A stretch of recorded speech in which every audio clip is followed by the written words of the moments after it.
باللہ من الشیطان الرجیم بسم اللہ الرحمن الرحیم نحمدہ ونصلی علی رسولہ الکریم اما بعد فاعوذ باللہ من الشیطان الرجیم بسم اللہ الرحمن الرحیم هو اللہ الخالق البارئ المصور له الاسماء الحسنى یسبح له ما فی السماوات والارض وهو العزیز الحکیم صدق اللہ مولانا العظیم وبلغنا رسولہ النبی الامین المکین المتین الکریم ونحن علی ذلک ما قال من الشاہدین والشاکرین والحمد للہ رب العالمین۔ بارگاہ رسالت مآب میں حصول برکت کے لیے درود پاک پڑھ لیجیے۔ اللہم صلی وسلم علی سیدنا محمد بارک وسلم صلاۃ و سلام علیک یا رسول اللہ وعلی آلک و اصحابک اجمعین۔ بزرگوں دوستو، میں نے سورہ حشر کی آخری آیت آپ لوگوں کے سامنے پڑھی ہے۔ انشاءاللہ العزیز چند باتیں اس پر عرض کرنے کی کوشش کروں گا۔ سب سے پہلے کہ اس آیت مبارکہ میں اللہ تبارک و تعالی نے اپنی تعریف اس انداز میں بیان کی کہ وہی اللہ ہے جس نے بنایا ہے تمہیں،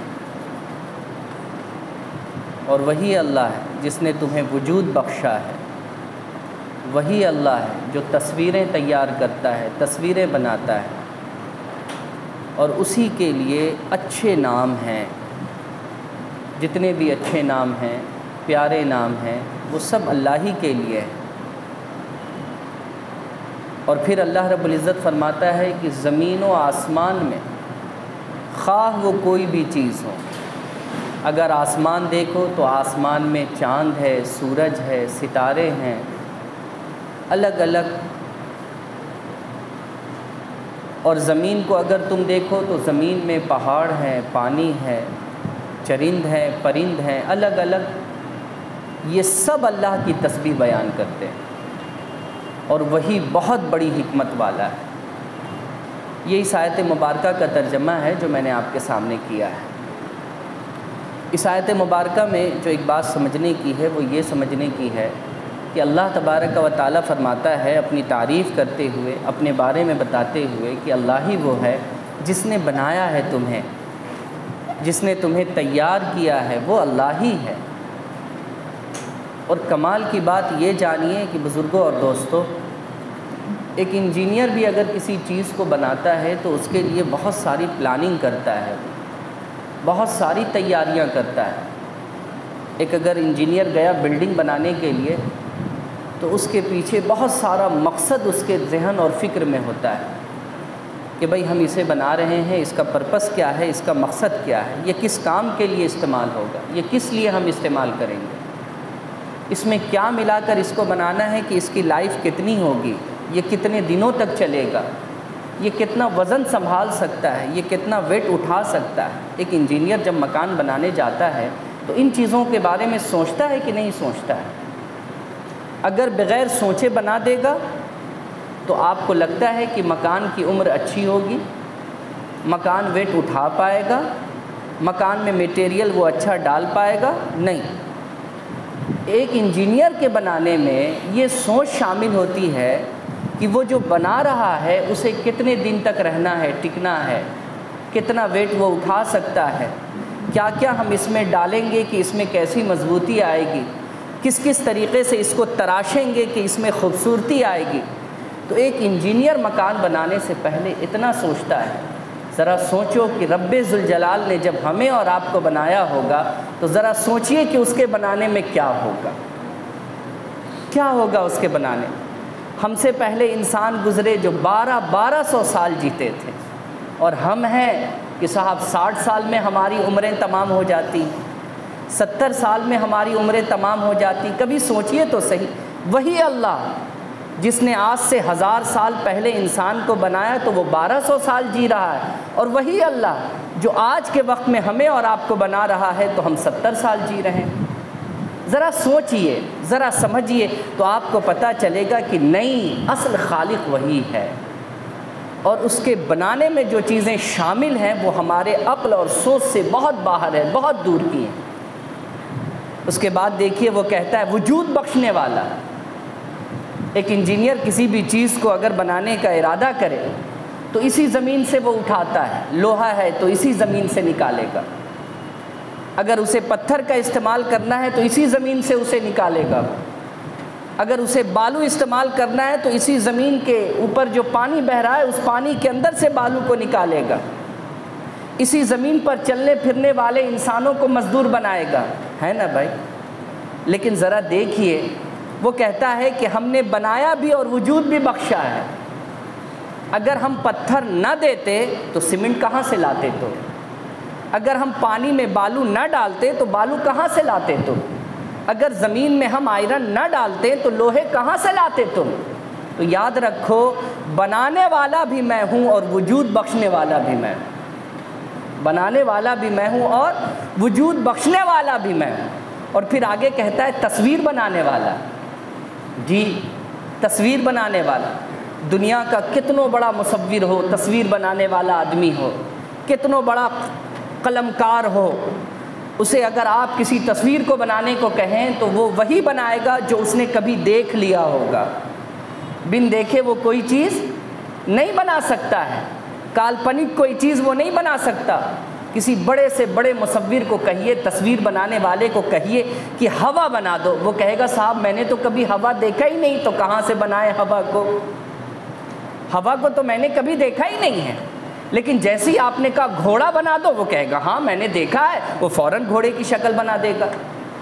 جس چیز کو وہ دیکھے ہوا ہوگا اسے ہی وہ بنائے گا، جسے وہ دیکھے ہوا نہیں ہوگا اسے وہ نہیں بنا سکتا۔ ذرا غور کیجئے کہ اللہ تبارک و تعالیٰ نے جو اتنی ساری چیزیں بنائی ہیں بن دیکھے ہی تو بنائی ہیں، یہ اسی کی تو بنائی ہوئی تصویر ہے۔ اور آج دنیا جو تصویر بنا رہی ہے، چاہے آڑی ہو، ٹیڑھی ہو، بھونڈی ہو، جو تصویر بنا رہی ہے اسی کے بنانے کے بعد بنا رہی ہے۔ اگر اللہ نے نہ بنایا ہوتا تو کوئی انسان ویسی تصویر بنا سکتا تھا؟ نہیں بنا سکتا۔ تو اللہ اپنی خوبی کیسے بیان کر رہا؟ وہی اللہ ہے جس نے تمہیں بنایا، وہی اللہ ہے جس نے وجود بخشا، وہی اللہ ہے جس نے تصویر بنائی ہے، وہی اللہ ہے، اور اسی کے لیے اچھے نام ہیں۔ جس نے اتنا سارا اچھا کام کیا تو اچھا نام کس کا ہوگا؟ اسی کا تو ہوگا۔ اور اے انسان، ذرا سا غور تو کرو، تم انسان ہو، میں نے تمہیں عقل دی ہے، میں نے تمہیں سوچ دی ہے، ذرا ان آسمان کے تاروں سے پوچھو کہ میں نے ان کو بنایا تو یہ میری تسبیح کیوں بیان کرتے ہیں؟ چاند سے پوچھو، یہ بھی میری تسبیح بیان کرتے ہیں۔ سورج سے پوچھو، یہ بھی میری تسبیح بیان کرتے ہیں۔ بارش میں جو پانی کے قطرات زمین پر گرتے ہیں ان قطرات سے پوچھو، وہ بھی میری تعریف بیان کرتے ہیں۔ یہ ساری چیزیں جو میں نے تمہارے لیے بنائی یہ سب میری تعریف بیان کرتے ہیں، اور تم ہی میری تعریف نہیں بیان کرتے، تم ہی میری خوبیوں کو نہیں بیان کرتے۔ یہ بڑے کمال کی بات ہے بزرگ، یہ بڑے کمال کی بات ہے۔ اور پھر وہ کہتا ہے وَهُوَ الْعَزِيزُ الْحَكِيمُ، اور وہ بہت بڑی حکمت والا ہے۔ یہ آیت مبارکہ پڑھنے کے پیچھے اور اس کا ترجمہ سنانے کے پیچھے ایک بہت بڑا مقصد ہے میرا۔ مقصد یہ ہے کہ اللہ کے رسول صلی اللہ علیہ وسلم کی ایک حدیث ہے، جس حدیث میں میرے رسول صلی اللہ علیہ وسلم ارشاد فرماتے ہیں کہ رمضان المبارک ختم ہونے سے پہلے، عید کا چاند دکھنے سے پہلے، ہر بندے مومن کو چاہیے کہ سورہ حشر کی آخری آیت کو پڑھے، سمجھے اور اس پر غور کرے۔ پھر میرے رسول نے فرمایا سورہ حدید کی آخری آیتوں کو پڑھے، سمجھے اور اس پر غور کرے۔ پھر میرے رسول نے فرمایا آیت الکرسی کو پڑھے، سمجھے اور اس پر غور کرے۔ پھر میرے رسول نے فرمایا کہ اذا الشمس کورت کو پڑھے، سمجھے اور اس پر غور کرے۔ پھر میرے رسول نے فرمایا اذا السماء انفطرت کو پڑھے، سمجھے اور اس پر غور کرے۔ یعنی رمضان المبارک کے ختم ہونے سے پہلے، عید کا چاند دکھ جانے سے پہلے یہ 5 چیزیں قرآن میں ضرور پڑھیں، یہ 5 چیزیں قرآن میں ضرور پڑھیں۔ یہ پہلی چیز جو میں نے آپ کو سمجھائی اللہ رب العزت کے ذات کے اوپر، کہ انسان صرف اپنے پیدا ہونے پر غور کر لے، اپنے وجود پر غور کر لے، اپنے بننے پر غور کر لے، اپنی شکل و شباہت پر غور کر لے، خدا کی عزت کی قسم وہ اللہ رب العزت کا قائل ہو جائے گا، وہ اللہ کا ماننے والا ہو جائے گا، وہ اللہ رب العزت کے حضور سر جھکانے والا ہو جائے گا کہ نہیں صاحب، جس اللہ رب العزت نے ہم سب کو بنایا وہ ہمیں چاہتا تو کسی جانور کی شکل دے دیتا، مگر اس نے ہمیں انسان کی شکل دے دی۔ وہ ہمیں چاہتا تو انسان کی ضرورت پوری کرنے والا ہمیں کوئی جانور بنا دیتا، لیکن اس نے ہمیں انسان بنایا جو دوسرے ہماری ضرورت پوری کر رہے ہیں۔ کیا یہ ہمارا حق نہیں بنتا کہ ہم ان کے آگے سجدہ کریں؟ جن کو اللہ نے ہمارے لیے بنایا وہ اللہ کی تسبیح بیان کر رہے ہیں، اور ہمارے لیے سب کچھ بنا، ہم اللہ کو بھول بیٹھے۔ بزرگوں اور دوستو، سورہ حشر میں توحید، وحدانیت اور اللہ رب العزت کی خالق ہونے پر اور اللہ رب العزت کے مصور ہونے پر، اللہ کے باری ہونے پر جو خوبصورت مثال موجود ہے، آپ اس کا تصور بھی نہیں کر سکتے۔ اور سورہ حدید، اب تھوڑی سی بات میں اس پر بھی کر لوں۔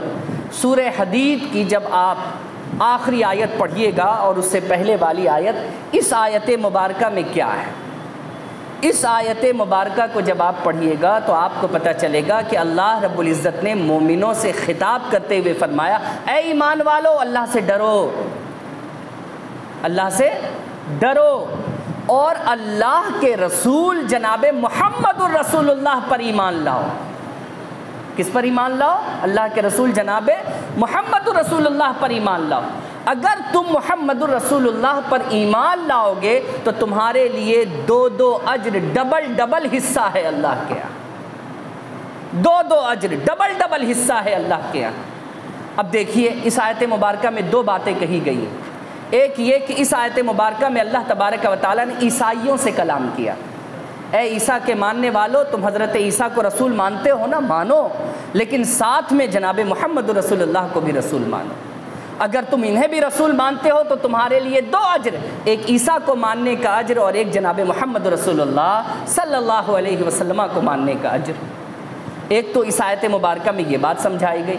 دوسری بات یہ بتائی گئی کہ سنو، اگر یہ آیت مبارکہ مسلمانوں کے حق میں ہے تو مسلمان بھی اس چیز کو جان لے کہ مسلمان کو اللہ حضور نبی کریم صلی اللہ علیہ وسلم کو ماننے اور حضور کی سنت پر عمل کرنے کے بدلے ڈبل بدلہ کیوں دے گا؟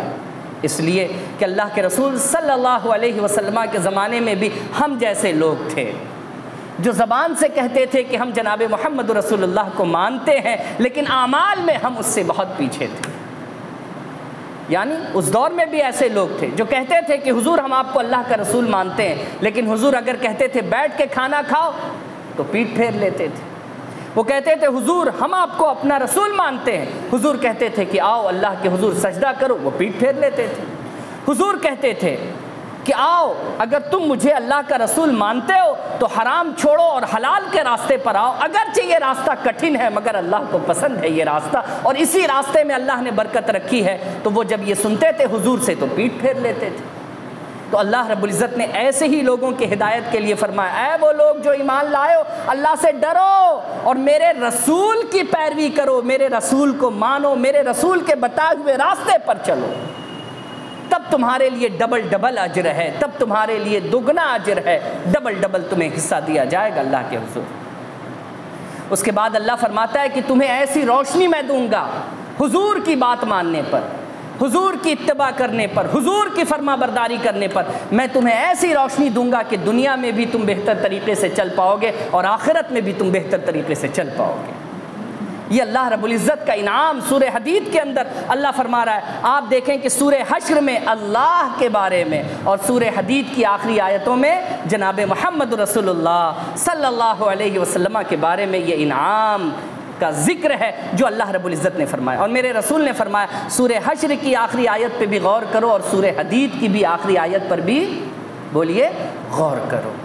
آیت الکرسی، اس کے اندر اللہ کی حمد و ثنا ہے۔ اگر آپ سورہ اخلاص دیکھیے تو اس کے اندر بھی اللہ رب العزت کی وحدانیت کا ذکر ہے، اللہ کے ایک ہونے کا ذکر ہے۔ آپ دیکھ لیجئے، اگر آپ سورہ اذا الشمس کورت پڑھتے ہیں یا اذا السماء انفطرت پڑھتے ہیں تو یہ وہ 2 صورتیں ہیں جو اس دنیا میں رہنے والوں کو قیامت کا احساس دلا دیتی، اس دنیا میں رہنے والوں کو قیامت کا احساس دلا دیتی ہیں۔ یہ وہ 2 صورتیں، جیسا کہ میں نے آپ کو پچھلے ہفتے کہا تھا کہ جب ہم لوگ روزہ رکھتے ہیں اور ہمیں پیاس کی شدت ہوتی ہے، ہمیں جب بھوک لگتی ہے ایک الگ بے چینی ہمارے اندر ہوتی ہے، ایک عجب کیفیت ہمارے اندر ہوتی ہے، لیکن جیسے ہی ہمیں وہ افطار کے وقت ٹھنڈا ٹھنڈا پانی ملتا ہے، شربت ملتا ہے، تو اس وقت ہمارے روح اور جسم کو کیسی خوشی ملتی ہے نا۔ یہ دنیا میں اللہ نے احساس کیوں کرایا؟ کیونکہ حشر کے میدان میں ہم سب کو کھڑا ہونا ہے، اور جب صبح نیزے پر سورج ہوگا، ہر کوئی پیاس کے مارے مر رہا ہوگا، ہر کوئی پسینے میں اپنے اعمال کے حساب سے ڈوبا ہوا ہوگا، ہر کسی کی زبان پیاس کے مارے باہر چلی آئی ہوگی، حلق کانٹوں کی طرح چبھ رہا ہوگا۔ اس وقت جب تمہیں جناب محمد رسول اللہ کے ہاتھوں سے کوثر پلایا جائے گا تو تم افطار کے وقت کے حالات کو یاد کرو اور اس وقت کے حالات کو یاد کرو۔ یعنی دنیا میں وہ چیزیں ہمیں بتائی جا رہی ہیں جو وہاں ہونے والی ہیں۔ دنیا میں ہمیں وہ احساس کرایا جاتا ہے اعمال کے بدلے جو ہمارے ساتھ آخرت میں ہونا ہے۔ میرے بزرگوں اور دوستو، تو سورہ اذا الشمس کورت یا اذا السماء انفطرت، یہ جو پڑھنے کا حکم دیا گیا کہ عید کا چاند دیکھنے سے پہلے اسے پڑھ لو، اس کے پیچھے اصل مقصد ہے کہ اس دنیا میں رہ کر قیامت کے منظر کو یاد کر لو۔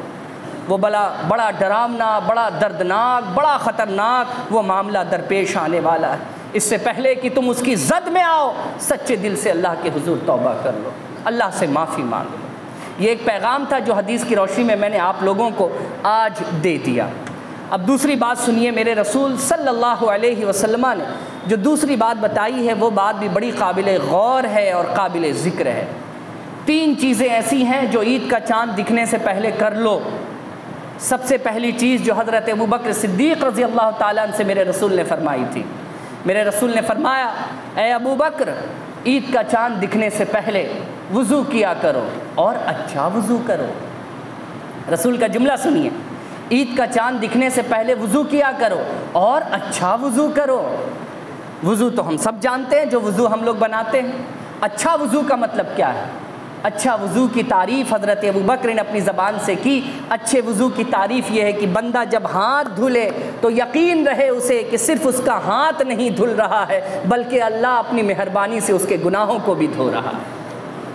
اگر وہ اپنے انگلیوں کے درمیان خلال کرے تو صرف خلال نہ کرے بلکہ اس کی نیت ہو کہ ان ناخنوں کے اندر بھی جو گناہ چھپے ہیں اللہ اس وضو کے پانی سے اسے بھی دھو رہا ہے۔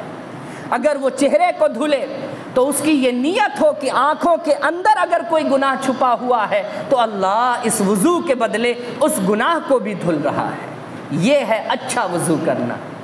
ہم تو وضو کر لیتے ہیں جلدی جلدی میں، آنن فانن میں، بڑی تیزی کے ساتھ، مگر اللہ کے رسول نے کہا وضو کرو مگر اچھا وضو کرو۔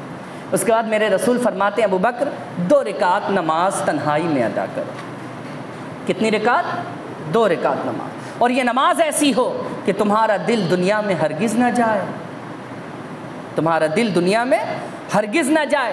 دل دنیا میں ہرگز نہ جانے کا مطلب یہ ہے کہ اگر رکوع میں جاتے اور کہتے ہو سبحان ربی العظیم اور سجدہ میں جاتے اور کہتے ہو سبحان ربی الاعلیٰ تو تمہارے ذہن میں یہ بات رہنی چاہیے کہ ہم کس کے سامنے کھڑے ہیں؟ عظیم کے سامنے اور بلند و بالا کے سامنے کھڑے ہیں۔ ہم بڑے کے سامنے کھڑے ہیں اور سب سے بڑے کے سامنے کھڑے ہیں۔ جب تک تم نماز پڑھتے رہو تمہارے دل میں یہ خیال ہو، دل میں تمہارے دنیا نہیں آنا چاہیے۔ اگر دل میں دنیا آ گئی تو پھر وہ نماز نہ رہی۔ اے ابوبکر، ایسی 2 رکعت نماز پڑھو اور تنہائی میں پڑھو، اور جب پڑھ لو تو دیکھیے میرے رسول نے کیا کہا، صرف مزدوری نہ کرو بلکہ مزدوری مانگو بھی۔ اگر تم نے وضو بنا لیا، اچھا وضو بنایا، نماز پڑھ لی اور دنیا سے خالی نماز پڑھی تو پھر اس کے بعد رکو نہیں، اللہ سے اس کا بدلہ مانگو، اس کی اجرت مانگو، اس کی مزدوری مانگو، اور صرف 2 کلمے کہو، 2 کلمہ، بس 2 کلمہ۔ وہ 2 کلمہ کیا ہے؟ رب اغفر لی۔ کیا ہے وہ 2 کلمہ؟ بولیے، رب اغفر لی، رب اغفر لی، اے میرے رب مجھے معاف کر دے۔ کیا کہو؟ رب اغفر لی، اے میرے رب مجھے معاف کر دے۔ اللہ کے رسول فرماتے خدا کی عزت کی قسم، لاکھوں فرشتوں کے درمیان اللہ کہتا ہے میرے فرشتوں گواہ ہو جاؤ، یہ بندہ بڑی محبت اور اچھی نیت کے ساتھ میرے پاس آیا ہے اور یہ مجھے رب مان رہا ہے اور یہ اس بات کا اقرار بھی کر رہا ہے کہ میں ہی معافی دینے والا ہوں۔ فرشتوں گواہ ہو جاؤ، میں نے اس کے سارے گناہ معاف کر دیے۔ یہ میرے رسول نے فرمایا۔ کہ اللہ رب العزت فرشتوں کو گواہ بنا لیتا ہے اس معاملے میں۔ اگر کوئی انسان عید کا چاند دکھنے سے پہلے وضو کرے اور اچھا وضو کرے، 2 رکعت نماز پڑھے، دنیا سے خالی نماز پڑھے اور صرف 2 کلمہ کہے رب اغفر لی، اللہ فرشتوں کو گواہ بنا کر اسے معافی دے دیا کرتا ہے۔ میرے بزرگوں اور دوستوں، اب گنتی کے 4 دن بچے ہیں ہمارے اور آپ کے پاس، اللہ ہی کو معلوم۔ یہ گنتی کے 4 دن بچے ہیں، وقت تو ہم نے اور آپ نے، ہم سب نے ضائع کر دیا۔ جو چلا گیا وہ لوٹ کر نہیں آنے والا ہے۔ پچھلے سال بہت سے ایسے لوگ ہوں گے جو اس امید میں جی رہے تھے کہ اس سال نہ صحیح اگلے سال ہم کر لیں گے، مگر انہیں یہ رمضان نصیب نہ ہو سکا۔ ہم میں سے بہت رے ایسے یہاں بیٹھے ہیں جو شاید ابھی یہ سوچ رہے ہیں کہ اگلے سال پورا کر لیں گے، لیکن کون جانتا ہے کہ اگلے سال کا سورج کسی کو دیکھنے کو ملے یا نہ ملے۔ اس سے پہلے کہ زندگی کا دیا گل ہو جائے، سانسوں کی ڈور ٹوٹ جائے، خدا کے واسطے یہ وقت جانے والا ہے، اس کی غنیمت کو جانیے، اس کی اہمیت کو جانیے، اور جتنا ممکن ہو سکے اللہ کے حضور معافی مانگیے۔ میرے نبی کریم صلی اللہ علیہ وسلم، صحیح مسلم کی روایت، حضور سیڑھیاں چڑھ رہے ہیں اور آمین کہہ رہے ہیں، فرشتوں نے بھی آمین کہا۔ میرے رسول سے صحابہ کرام نے پوچھا، یا رسول اللہ، یہ کوئی نیا معاملہ آیا ہے کہ آپ ممبر پر چڑھتے ہیں تو آمین کہتے ہیں؟ میرے رسول نے فرمایا، نہیں، جبرائیل دعا کر رہے تھے اور میں اس پر آمین کہہ رہا تھا۔ یا رسول اللہ، وہ کون سی دعا؟ اللہ کے رسول نے فرمایا، جبرائیل کہہ رہے تھے کہ اے اللہ، جہنم کے سب سے گہرے حصے میں وہ آدمی جا کر گر جائے جو رمضان کا آخری عشرہ پائے اور اپنے گناہ کو معاف نہ کروا سکے۔ یہ آخری عشرہ، یہ 2-3 دن بچا ہے دوستو، یہ جس طریقے سے آپ نے رمضان کا مذاق بنایا ہے، کم سے کم اس 3 دن کو سیریسلی جی لیجیے۔